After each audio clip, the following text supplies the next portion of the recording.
Hello बच्चों, चलिए प्रश्न को समझते हैं। प्रश्न है अभिकथन साइक्लोपेंटाडाइनिल रेडायन प्रकृति में एरोमेटिक होता है। कारण साइक्लोपेंटाडाइनिल रेडायन में 6 पाई इलेक्ट्रॉन होते हैं।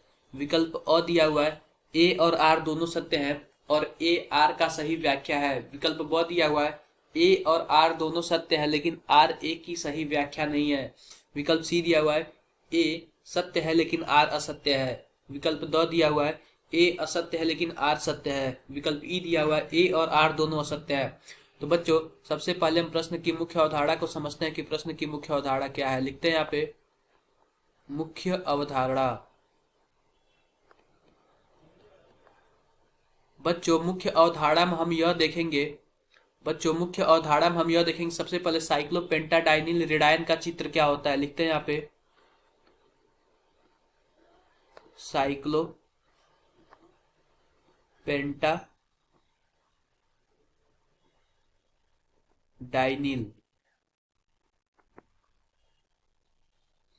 साइक्लोपेंटाडाइनिल का चित्र क्या होता है। तो बच्चों, अगर हम बात करें जो साइक्लोपेंटाडाइनिल है उसका चित्र कुछ इस प्रकार होता है। और यहाँ पे माइनस चार्ज होता है। लिख देते हैं यहाँ पे साइक्लोपेंटाडाइनिल एनायन।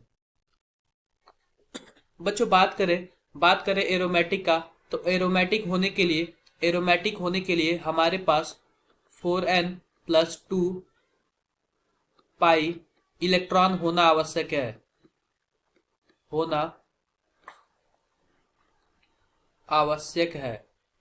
है और चक्रीय होना भी आवश्यक है।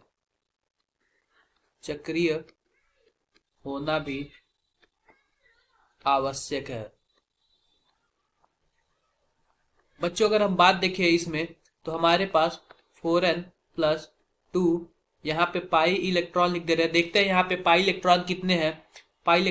अगर हम देखेंगे कुछ इस प्रकार, तो यहाँ पे 2 पाई है, जिसकी वजह से क्या हो जाएगा, 2 पाई है जिसकी वजह से 4 पाई इलेक्ट्रॉन हो जाएंगे। और जो ये माइनस चार्ज है ना, ये भी पी ऑर्बिटल में होता है।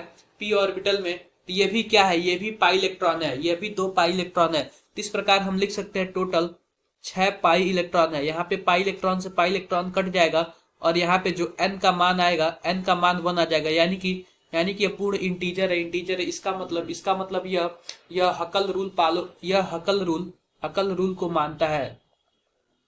यह हकल नियम का पालन करता है, इसलिए यह एरोमेटिक है। यह रेडायनिक एरोमेटिक है। यह रेडायन एरोमेटिक